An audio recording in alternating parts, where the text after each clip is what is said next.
Hello, and welcome to the ESHIP Summit here in Kansas City, Missouri. We are a group here to talk about economic development. I have Dell, Katy, and Mark with me, and I'll let them introduce themselves and tell you a little more about what they do. Yeah, like you mentioned, I'm Dell Gines, Senior Community Development Advisor from the Federal Reserve Bank of Kansas City, and my responsibilities are small business and economic development for our 7 states. My name is Katy Stanton. I'm Program Director for the Urban Manufacturing Alliance. Our mission is to keep, grow, and create new manufacturing businesses in cities. And my name is Mark Taylor. I serve as the Chief of Staff to Mayor Robert Garcia in the beautiful city of Long Beach, California. And my job is to be a champion for entrepreneurs there. So one of the things I think is really interesting about why we're here is to think about the new way that cities, communities, and even states and the nation at large can think about how to really prosper and inclusively. And so that means a new model for economic development. So I'd love to get all your thoughts, everything from like the working with industry, working at the city level. Now, how can we really embrace and think about what economic development can look like to be more inclusive? Who wants to take that one? No? Okay. Well, I think we're here because it's the ESHIP, ecosystem conference, and I think that the implications, even in the term ecosystem, are that you have multiple actors working together to create something prosperous. So, and that's pretty unique in the history of economic development, where a lot of it was driven by industrial traction, where you had a very small group of people saying, I want to bring this firm here, and then you hope the community supports and that it creates economic, equity. But we've pretty much seen that hasn't happened when you look at the growing wealth inequality. And so I think ecosystem building gives a way for other actors to innovate and to produce opportunity in their environment, whether it's urban, rural, inner city, across diversity and gender. And so it's an exciting time for economic development. Yeah, I would just build on what Dell said. I think there's this traditional approach to economic development of attracting businesses from one community to another, and we really see that as a subtractive way to approach economic development. Whereas if we think about growing things organically from the community, it's not just about job creation, because often those jobs aren't paying a sustaining wage, a family sustaining wage. But if you can help people create businesses who live already in your community, you're building wealth, that's going to be sort of a longer term additive solution to your community. Yeah. Long Beach, like many cities, has lots of challenges, lots of communities that have huge wealth gaps, health gaps, all sorts of other gaps. And wealth accumulation is one of the key strategies to trying to address that. And there are basically two key ways that have been proven over time to do that: home ownership and business ownership. And so we're really trying to focus on the business ownership through our economic development programs and look for opportunities to create a place where it's easy to start a business, where those businesses can learn from each other, find support from a network of people as well as the city, and sort of grow new jobs. We also have our home to a university. It's graduating 11,000 new graduates from Long Beach State this week. So how do we keep those young people in our community wanting to live here, starting new businesses? Because we know new business starts are the things that bring new jobs and bring new wealth to the community. I guess one of the things that was really interesting about kind of the similarities and all of that is that to me it's almost like there are multiple levels here. Like there's the first stage where it's like we have to make sure that there's some equality of opportunity, but then that's not sufficient if everyone doesn't have the resources or the connections of the kind of the established players in town or whatever it might be. So as we think about like being inclusive, what is needed kind of, I guess, at the local level to make sure that going beyond just having opportunity, but actually having the resources. So Mark, you mentioned some of the housing. Yeah, one of the key barriers we've seen people sort of encounter and then overcome is capital, especially at the micro level. If you're one of my favorite Long Beach stories is Dina Ambriz from Long Beach Creamery, who was a single woman, started making ice cream in her kitchen, selling it door to door in a wagon and an ice chest. She got herself then to do that at farmers markets, and now she has opened 2 stores in Long Beach, is opening a 3rd store, employs 60 people, and really just made a business not only for herself, but for a bunch of other people in the community. But she didn't stop there. She's created a network of other folks, other food entrepreneurs, and we had this great collaborative community around that happening. And she started like like Lori from the Pie Bar and others through a Kickstarter campaign. And so, that's one of the ways we've done it. We've tried to make it more institutionalized through Kiva and through other microfinancing so that folks can get in and start and do that, and then hopefully grow to a place where an SBA or more traditional forms of financing are available, so we continue to have people grow. Yeah, my organization, the Urban Manufacturing Alliance, did a study called The State of Urban Manufacturing, where we surveyed about 100 makers and manufacturers, all the way from people making ice cream in their kitchen to the giant automotive plants that you have in Long Beach, really trying to understand their barriers to scale. And of course, one of the top ones was access to capital. And I think regardless of what kind of business you own or you're starting, that's going to be one of your top barriers. And we found sort of two buckets of people. One are undervalued, that's a term that we use rather than under-resourced or historically disadvantaged, but undervalued communities don't have access to networks of wealth. And so how do you create opportunities, institutional opportunities like Kiva loans or other crowdsourcing opportunities so that they can start their business? But then also there's what we've termed the missing middle. So people who need between $50,000 and $250,000, say, to really make that next step and scale and grow their business. So we're launching another initiative right now called Pathways to Patient Capital, which is really studying multi-stakeholder approaches to capital access. So rather than relying on a single entity like a CDFI or a bank, even if they're the most progressive that you can possibly be in this sort of financial space, we're finding that partnerships between city governments and CDFIs and local philanthropy are actually more sustainable, because you can then target populations that are that banks will not consider. And so we're really seeing that networked approach to capital access that's really going to sort of lift these communities up and out of their current situation. Yeah, and I'm going to take a little bit of a different approach, because we always tend to overemphasize capital, in my opinion, but there's a lot of, capital is a tool. So to the degree in which a carpenter is able to wield his hammer is to the degree in which he's going to be able to produce, but of course first he needs a hammer, right? But the skills that you go into, and I want to underemphasize things, especially in making sure people are included, whether it's geographically, demographically, etc., is the issue of culture. Like, we have a lot of cultural bias in it. For example, I released a report on Black women entrepreneurs, fastest growing group of entrepreneurs in the nation. But when a Black woman goes and says, I want to be an entrepreneur, they immediately assume that she's going to create a micro business or be a solo entrepreneur. But according to Gallup, with their BB10, evaluation and strengths, everybody, regardless of gender, geography, or whatever, has the same level of ability to produce a high growth firm, like 0.25% or whatever their high growth, and then it goes down the spectrum like the Gallup strengths.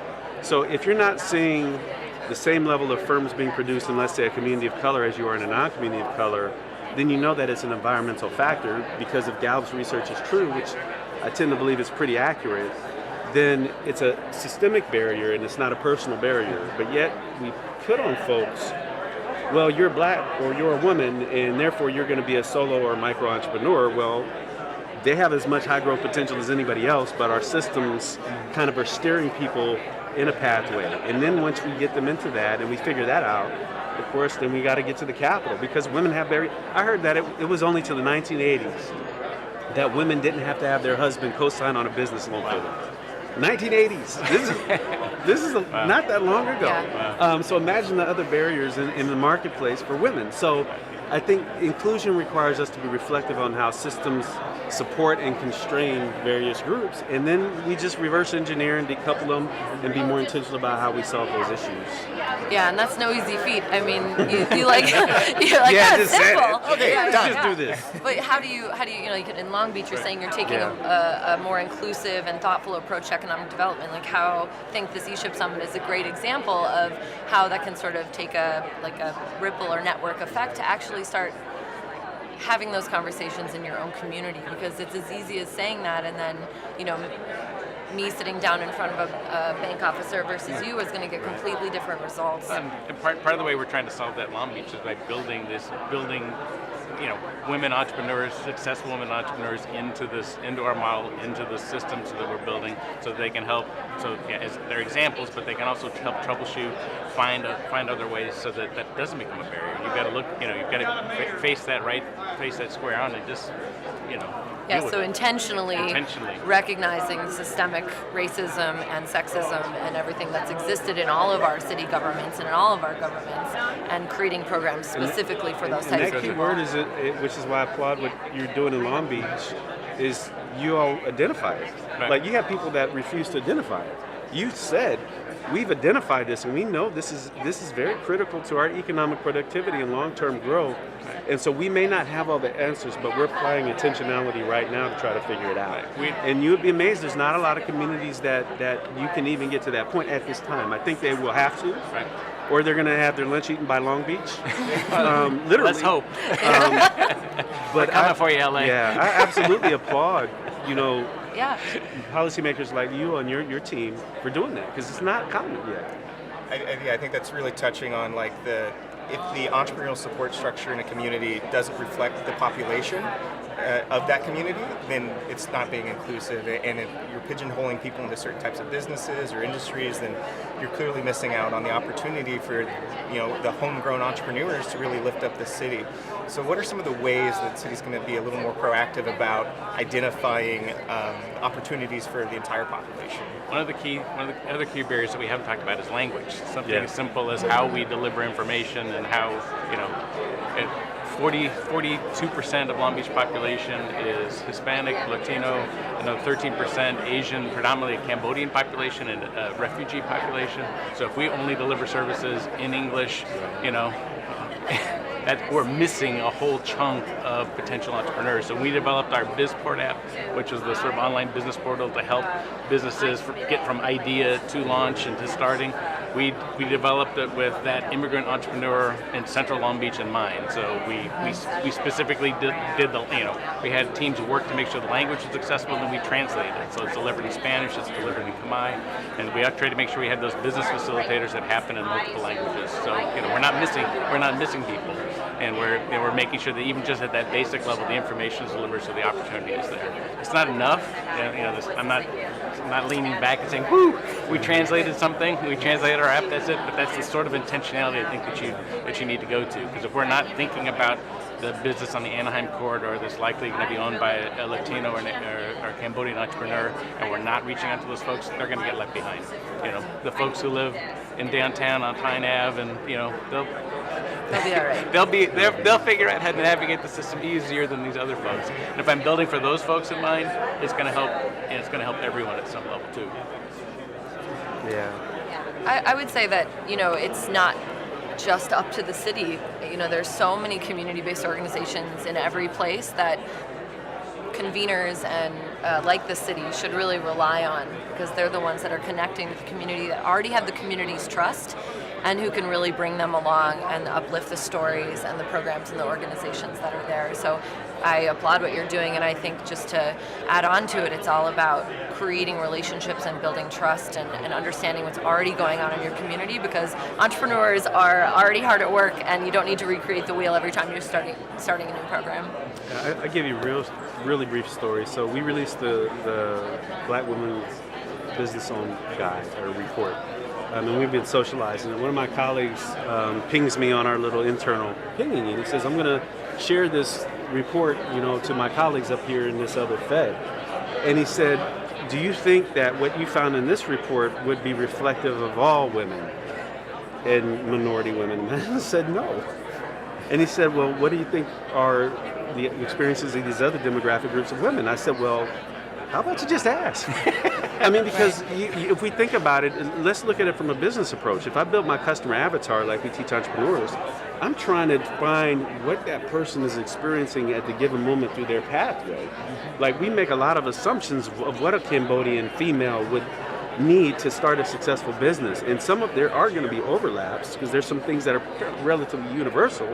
But for me to adequately serve anybody, especially a significant population, I should just spend some time and ask them, and sit down and do focus groups and customer discovery and all of those things, and build something like we call it in the tech space is UX.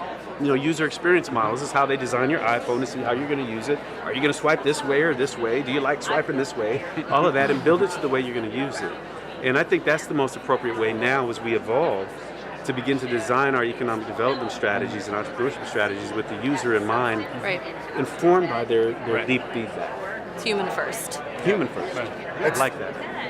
Yeah, certainly it's hard to think about helping a population without understanding the needs of a population. But we do it all the time. But yeah, that is kind of the key need for change. And at the same time, we have lots of other changes going on as well, in terms of the way that technology is kind of changing the nature of work and jobs and firms. Mark mentioned the way that they're using that as a resource to kind of interact with their city, and Katy and I were talking earlier about how the Urban Manufacturing Alliance is using it. They see the way that firms are changing in terms of like the jobs that are needed, and then that has issues for how do you train a workforce for this type of work? Is there a change in the way that firms are structured, or the types of firms that are being started? And so how does a community try to assist people wanting to start up while work is changing? You have job structures that are changing. All of these macroeconomic issues affect at the local level, and just curious for thoughts on how do you kind of design things to kind of get at these core issues? We might need another 15 minutes. I mean, that's a lot of preamble and one-word responses only. I actually, if you want a one-word response, I'll use a hyphen. It's ecosystem building. I'll talk about it for manufacturing.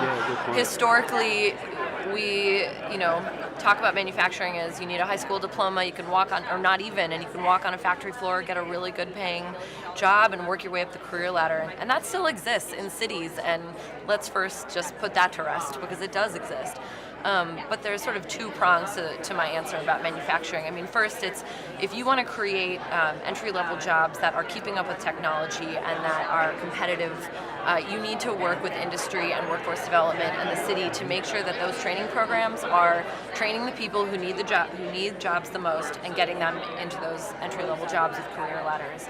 Secondly, manufacturers are entrepreneurs, so you need to make sure that you're training, you're giving entrepreneurial training to those people. And again, this is through ecosystem building, because you already have people who have those training curricula, who have those programs, and you don't need to start from scratch. You just need to connect all the dots between them in order to address sort of the potential inequity of the jobs that are being created through technology.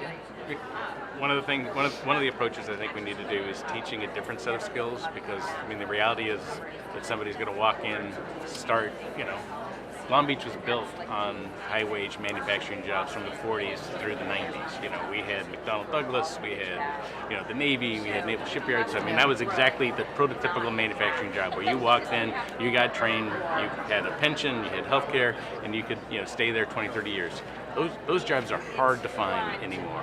And so part of, I think, what we need to do, part of what ecosystem building really is teaching entrepreneurial skills to people, helping that, part of what we're trying to do workforce-wise is helping those kids, those young adults who are graduating with liberal arts degrees, translate those skills into the modern workplace, right? We need to sort of teach entrepreneurial skills in that sense of how to do some of this stuff for yourself, because we can't rely on employers to do what they have traditionally done, or what they did for my parents' generation, right? So I think part of it is teaching, even folks who are looking for a traditional job might need more entrepreneurial resilience or some of this training that we need. But also I think we need to get some of those folks with really good ideas to think about starting their own business, because we need those we need those high growth startups to create new jobs and opportunities for other people. So I really think it's really shifting away from just this old notion of employers coming in and providing jobs, and that's it. It's really about trying to grow and encourage and fertilize, creating a rainforest. Is how do we get all these folks coming up together and creating a place where they want to live and bumped into each other in networks and create new things and hopefully grow new jobs. And I'll be real brief, because I know we're running out of time, but we put out a guide called The Case for Youth Entrepreneurship a few years ago.